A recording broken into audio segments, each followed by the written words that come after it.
વિદ્યાર્થી મિત્રો, ગતિના નિયમો સ્વાધ્યાયનો 5મો એક્ઝામ્પલ.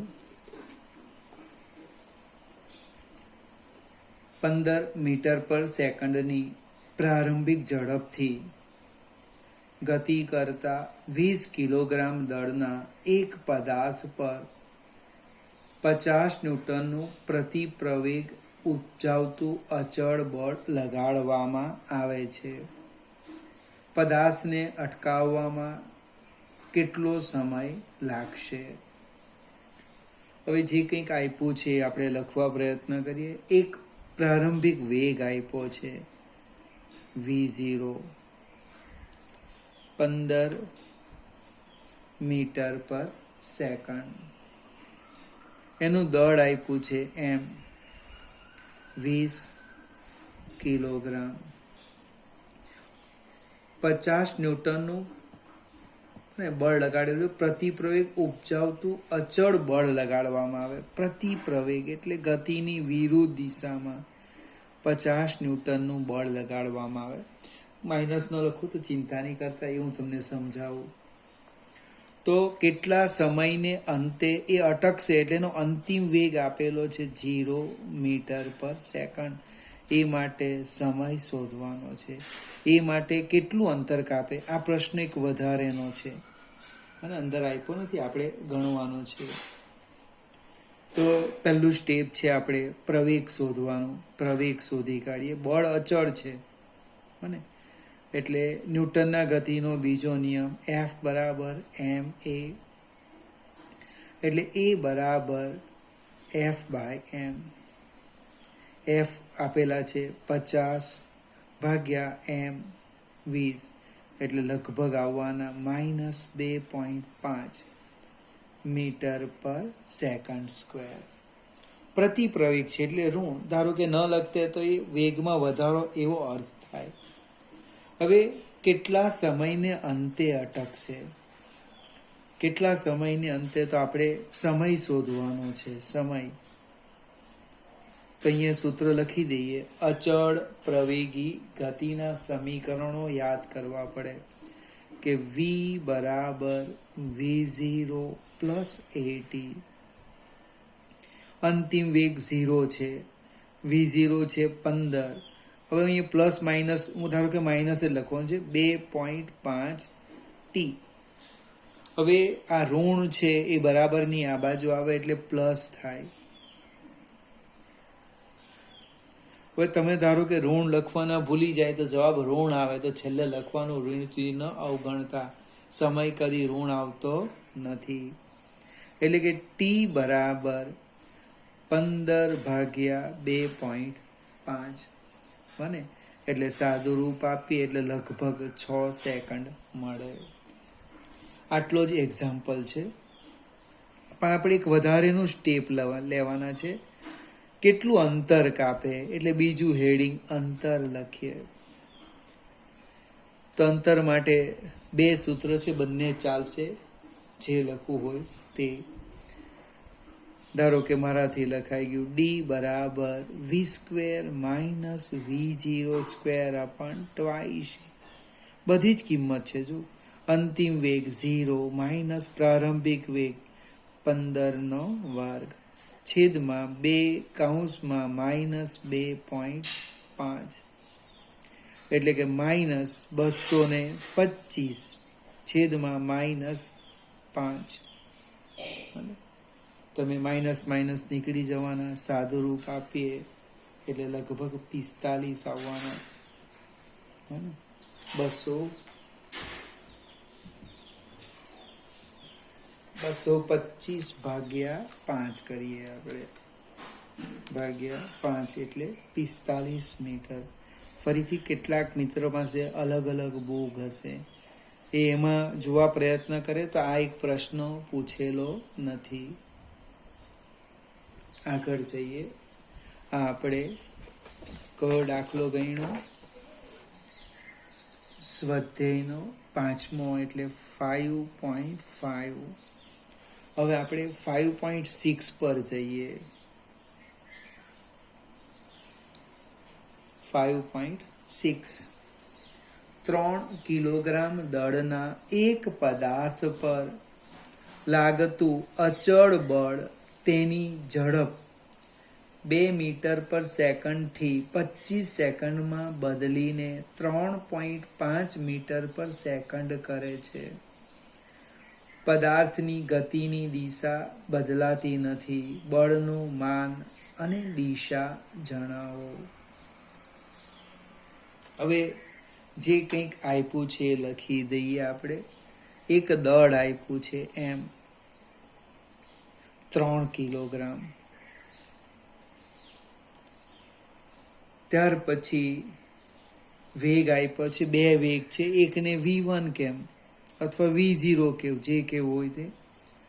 v0 કેવું તો v કેવું, v0 પ્રારંભિક વેગ 2 મીટર પર સેકન્ડથી બદલાઈને કેટલો થઈ ગયો, જે થાય અંતિમ વેગ 3.5 મીટર પર સેકન્ડ.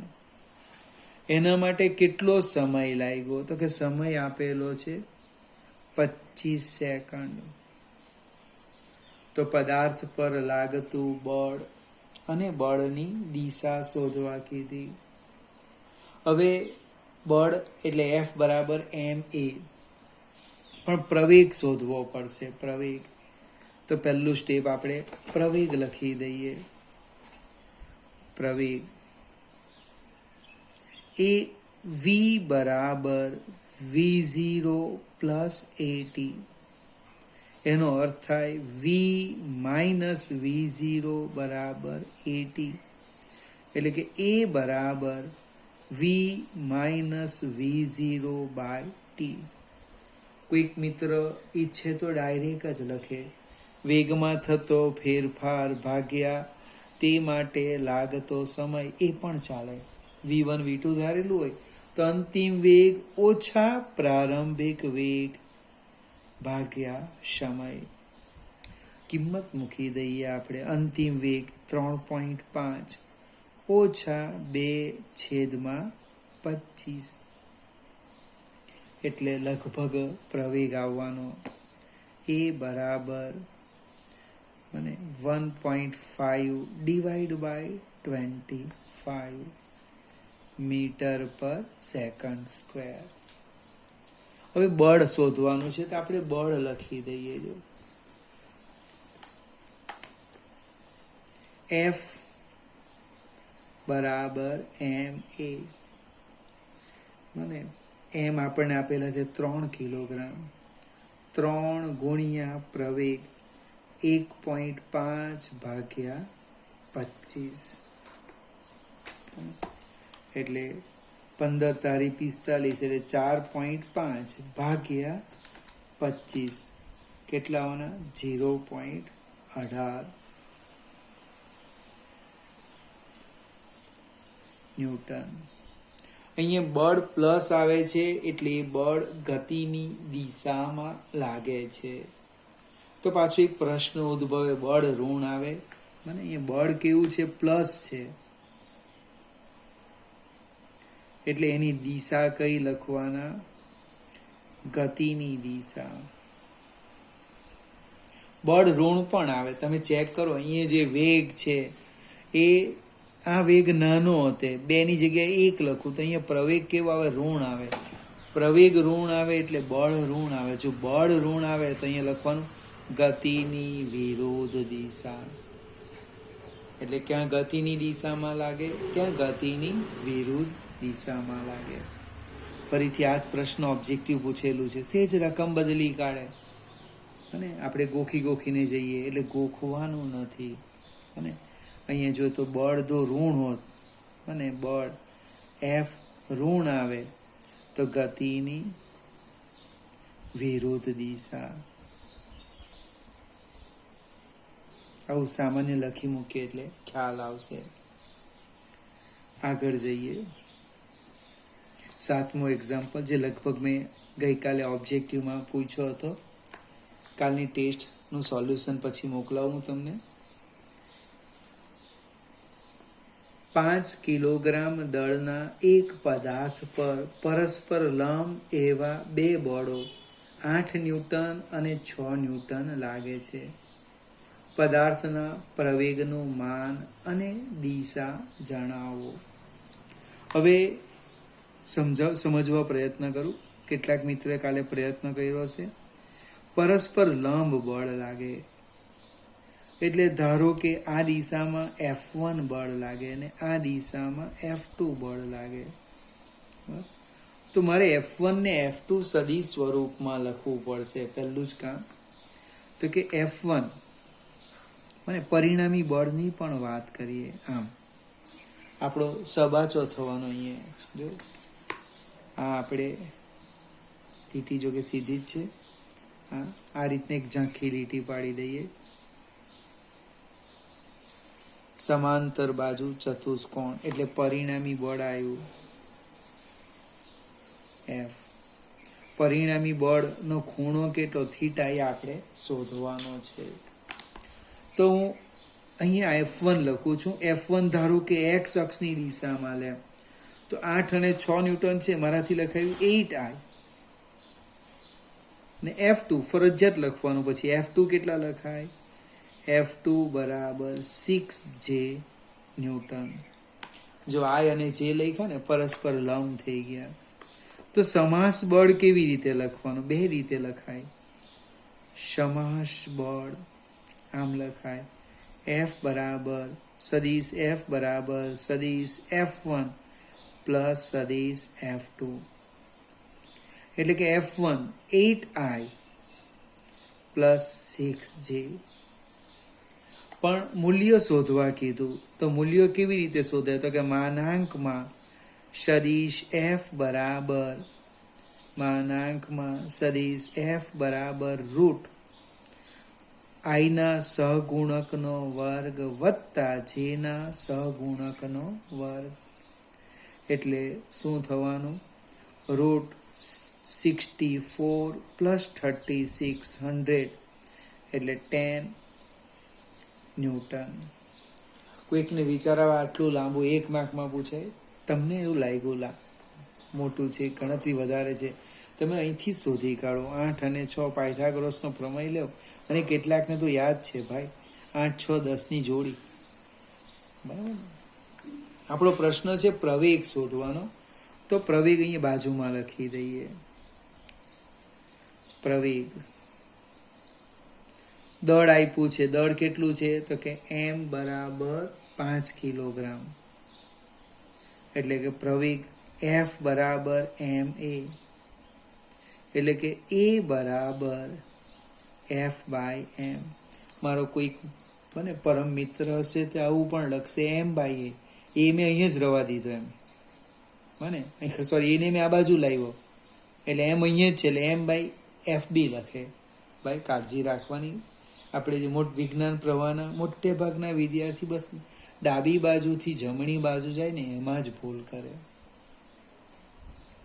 F 10/5 એટલે જવાબ આવ્યો 2 મીટર પર સેકન્ડ સ્ક્વેર.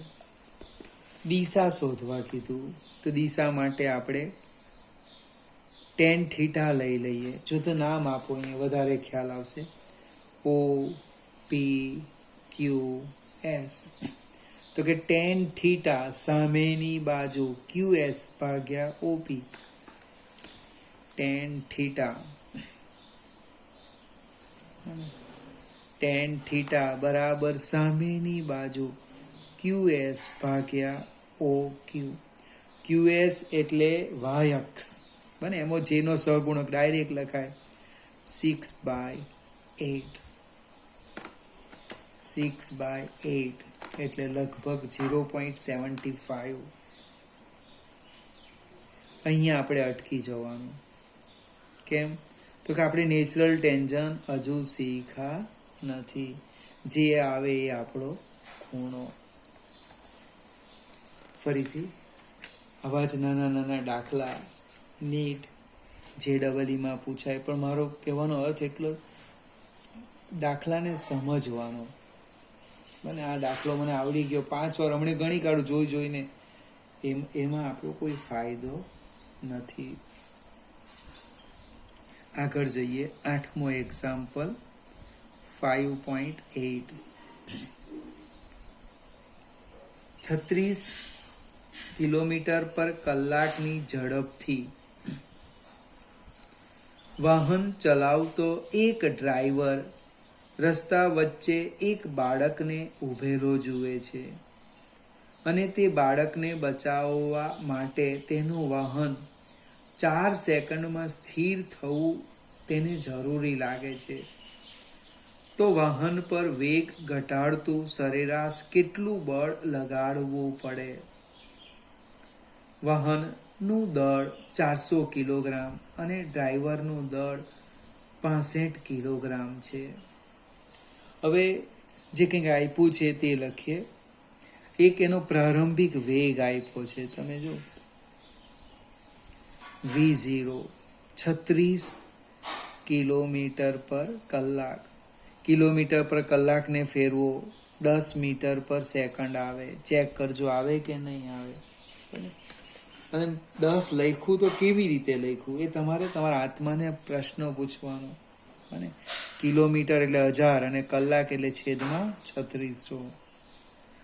હવે એને અટકવું છે એટલે એનો અંતિમ વેગ તો ફિક્સ થઈ ગયો 0 મીટર પર સેકન્ડ.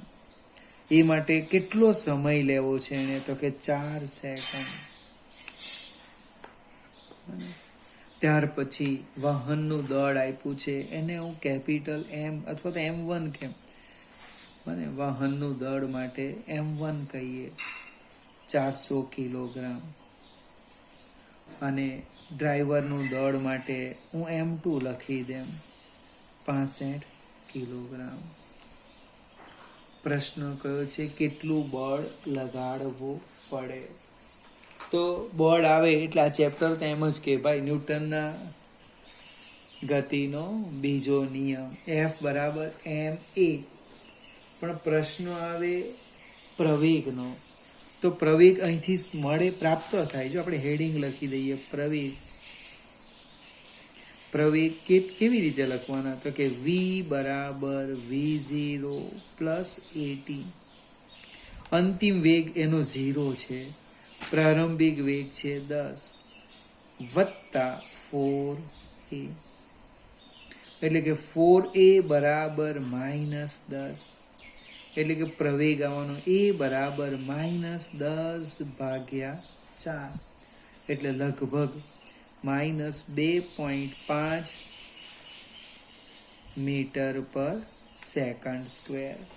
માઇનસ શું બતાવે? પ્રતિ પ્રવેગ બતાવે. હવે પ્રશ્ન બીજો દળનો. તો દળ પણ આપણી પાસે છે. જો દળ M = M1 પ્લસ M2. એટલે કે 400 વત્તા 65 465 કિલોગ્રામ. હવે આપણો પ્રશ્ન છે બળ. F = ma 465 કૌંસમાં -2.5. ઋણ સંખ્યા છે ને એટલે કૌંસ લખવો પડે. ન હોય તો ડાયરેક્ટ લખે 465 ગુણ્યા 2.5. એટલે 465 ગુણ્યા 2.5 એટલે જવાબ આવે છે 1162.5 ન્યૂટન ગતિની વિરુદ્ધ દિશામાં. હવે વિકલ્પ પૂછેલો છે. વિકલ્પમાં લખ્યું છે કેટલા બળનું મૂલ્ય લાગે. અને પહેલો વિકલ્પ -1162.5 છે, તો આપણે માઇનસ જ લખી દઈએ. પણ માત્ર મૂલ્ય માંગ્યું છે, દિશા નથી માંગી. એટલે મૂલ્ય કેટલું આવે? મને બળનું મૂલ્ય આમ લખાય 1162.5 ન્યૂટન. એટલે સમજવાની જરૂર. આપણે ઘણી વખત ઉતાવળ કરી નાખીએ. વિદ્યાર્થી મિત્રો, આપણે જે ટેસ્ટ છે એમાં આ ચેપ્ટર પણ છે. એટલે થોડુંક આ ચેપ્ટરને ભાર આપજો. કદાચ પૂરું થાય ન પણ થાય, જેટલું આવડે એટલું લખવા પ્રયત્ન કરજો.